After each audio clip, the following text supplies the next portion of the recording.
my version of abada asturiana. First, i-boil natin yung ating pata until maging tender.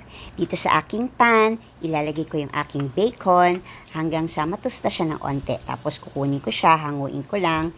And then, ang next ko naman ay yung aking sausage. Masarap dito chorizo, pero since gusto ko spicy, merguez sausage ang ginamit ko.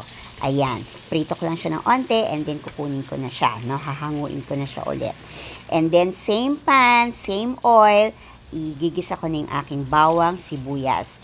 Tapos ilalagay ko na yung aking broth at itong beans. 2 cans of beans yan. Laurel leaves, thyme, and paprika. Ayan. Tapos 2 tablespoons of tomato paste. Tapos ilagay na natin yung ating pata. Ayan. Tapos ibalik natin yung ating sausage and bacon.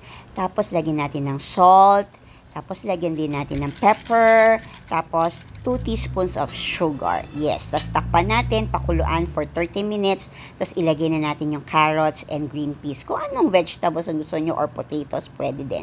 So, that's it. Napakasarap nito. Yung sauce nito, ang sarap-sarap nito sa tinapay. Lalo na sa kanin. Naku, mapaparami ka ng kain dito. So, try this recipe and it is so good. Gora Bells!